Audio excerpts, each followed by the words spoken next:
Ny alina moa dia nanendry ny Prime Ministre vaovao ny filoham-pirenena Andry Rajoelina. Voatendry ho Prime Ministre vaovao araka izany ny General de Division Fortunary Fainzaf Sambo, izy no hisolo Antsain Christian izay no hisorona tamin'ny 7 septambra 2024 farany teo. Maro amin'ireo mpanao politika moa dia tsy mankasitraka an'ity Prime Ministre vaovao ity, ary rehefa voatendry ity Prime Ministre ity dia nilaza ny solombavambahoaka avy ny toliarany hoe Sinemany Rajoelina indray dirikable lasa Prime Ministre. Tsy fiovana fa fitohizany lainga izany hoe ity solombavambahoaka avy any Toliara ity. Andriamatoa laza Razafierson ilay manindranindra ny fanovana rafitra moa dia nilaza tao anatin'ny pejiny hoe mangataka ny fandravana io gouvernemanta hitsangana io aho ilaza. Nilaza tao amin'ny pejiny moa ity Andriamatoa laza Razafierson ity fa mangataka ny handravana io gouvernemanta izay hitsangana io aho izy. Ireo mpananiana ao anatin'ny tambanjotra tsirasira raha teo moa dia milaza ny hoe miala ZNZ na hoe miala General Zaf Sambo.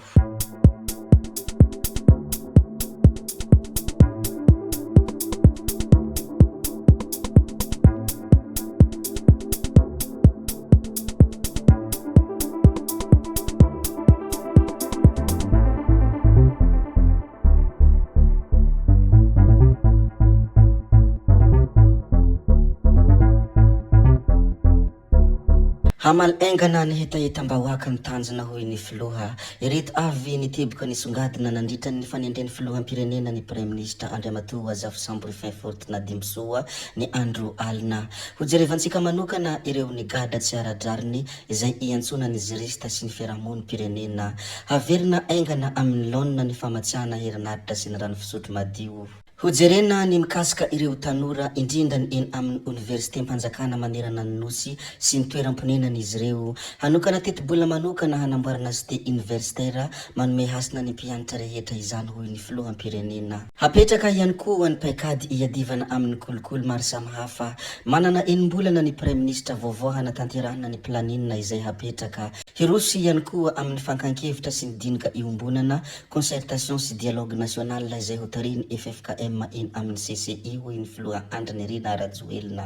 Ny tanjona dia mazava hoy ny filoham-pirenena dia ny hoe hamalahengana ny hetahetam-bahoaka, hamerina ny fitokisana ary hanarina engana ny toe-karena. Ny aiky ihany koa ny filohan'ny Republika ny Andro Alina fa mijaly ny vahoaka malagasy ary ireo rehetra izay natao dia misy tsy nifanaraka tamin'ny hetahetan'izy ireo ary tsy nifanaraka ihany koa amin'izay tena laharam-pahamehana. No hamafisin'ny Andriamatoa filohany Andro Alina ihany koa ny hoe isika dia tsy mpifahavalo fa isika dia mpihavana. Ny fahavalontsika dia tokana ihany tsy inona izany fa fantrana hoy ny filohan'ny Republika ny Alina raha nandefa hafatra miantefa amin'ny vahoaka malagasy iray manontolo. Manoloana io filazan'ny filoham-pirenena Andry Rajoelina ny hoe mijaly ny vahoaka io moa dia nilaza ny heviny ny pejy tia tanindrazana ny hoe raha fantatra fa mijaly ny vahoaka malagasy dia mbola tifirina ihany ve, raha mijaly ve dia fehezina tsy aneho hevitra, raha mijaly ve dia ampiasana hery famoretana hoy pejy tia tanindrazana dia ahoana no hatokisana ny zavatra izay ho lazaina hoy ity pejy ity raha naneho ny fanehoan-keviny mikasika ny filoham-pirenena izay nilazany hoe mijaly ny vahoaka malagasy. Ny Alina ihany koa moa dia nilaza mpanetrentena ny filoham-pirenena ny hoe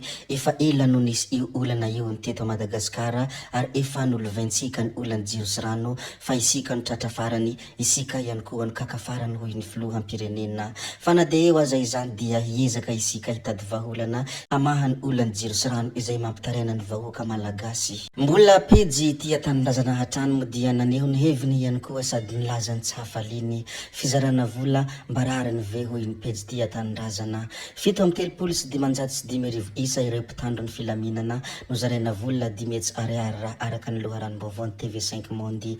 Ny mpianatra izay mitakizo sy fivoarana izay daroana lacrymogène isanandro nefa 2,4 isam-bolana ny vatsim-pianarana. Ny tambim-pamoretana 10 ariary any miaramila iray dia mety tambi-karama ho an'ny mpampianatra 3 eo no eo izay Mikel N manabeny zana-bahoaka koa ambarariny ve izany hoy ny pejy tia tanindrazana raha naneho ny heviny sy naneho ny alahelony manoloana ny zava-misy eto an-tanindrazana. Ny androany moa dia nanao antsoavy ny ZNZ Madagasikara, antsoavy amin'ny ZNZ ho an'ny Madagasikara, fampahafantarana sy antso firaisankina ho an'ny firenena. Maro ireo mpiaradia manome tanana sy manohana atsika ary mitombo isa hatrany izy ireo. Samy maniry ny hahita Madagasikara vaovao mendrika sy tsara kokoa.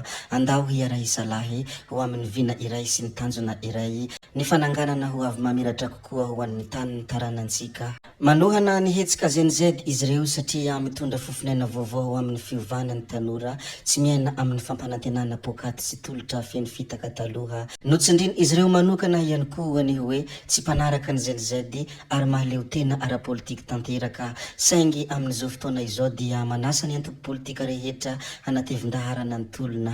Hoy izy ireo ihany koa no kendaina ny firenena fa nijoro kosa ny tanora taratry ny fanantenana vaovao indray. Andao hiaradia hifanohana ho an'ny tanora motera ny firenena, tsy ho fitaovana fa ho tena mpandray anjara fototra sy feno. Mpiara-mombonantoka fa tsy haingo amina politika, antsonay ireo fo manam-pahendrena sy manam-pitiavana mba hanatevin-daharana anay, ireo izay tsy mitady tombotsoa manokana fa mijery ny soa iombonana.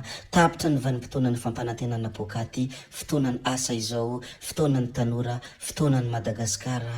Noho izany hoy izy ireo dia miala Rajoelina, miala General Bomba, Ravatomanga Dehoro. ZNZ Madagasikara, Free Madagasikara, demokrasia mainty. Ino mo hafatra avy amin'ny ZNZ Madagasikara ny androany koa dia zareo kely aminareo izay mpanaraky ny zava-misy eto a Madagasikara. Fa Iramatoa Monique Rakotoanosy kosa dia nilaza ny heviny sady nanome fankahirezana ho an'ireo tanora izay mitolona voninahitra ho anay ray aman-dreny ny manana ny zanaka tsy manaiky lembenana amin'ny tsirariny. Hoy ny hafatra izay nomeny Monique Rakotoanosy. Nitondra teny fankahirezana ho an'ireo tanora mijoro mitaky ary manohitra ny tsirariny amin'izao fotoana izao moa i Monique Rakotoanosy. Ny tenany izay nitolona tamin'ny taona 2017. Tsy tako nahafenina intsony hoy izy ny herisetra hiarovana ny tsirariny eto amin'ny firenena amin'izao fotoana izao. Ino mo hafatra avy amin'ny Iramatoa ray aman-dreny ity izay miantefa sy manome fankahirezana ho an'ireo tanora mpitolona ankehitriny izay tsy manaiky lembenana amin'ny tsirariny. Mikasika an'ity hetsika fitakina ity moa dia mila sokafana ny fahafahana maneho hevitra mialohan'ny fifampiresahana. Mila sokafana ny kianjan'ny 13 Mai hampahalalahana ny fanehoan-kevitra atsahatra ny herisetra izay vao azo ekena ny fifampiresahana ho ireo olom-boafidy izay nanatevin-daharana ny fidinana andalabe ny andro omaly. Nanambara mazava ary nanao tsipoka manokana moa ireto olom-boafidy ireto ny hoe fifampiresahana izay tsy midika ho fanekena ny tsirariny ataon'ny filoha Andry Rajoelina fa fiandrasana fanetrentena sy fametram-pialany hoy izy ireo hatrany raha naneho ny heviny mikasika an'ity zavatra izay nasianjareo resaka ity. Efa betsabetsaka sy maromaro moa ny zavatra izay efa nozaraintsika tato anatin'ity video ity koa dia tsy valampatra lava loatra isika. Ajanonantsika hatreko moa ny videontsika ary tompoko vavy sy tompoko lahy koa dia mankasitraka anareo na vitany haino hatramin'ny farany ary mbola manentana anareo foana ny mbola hanaraka ny video manaraka izay alatsaka hiato misesisesy. Zay fa tsy halavainay ny resaka hametra veloma izay veloma vetivety amin'ny manaraka indray no manao misimisy veloma ary tompoko lahy veloma tompoko vavy.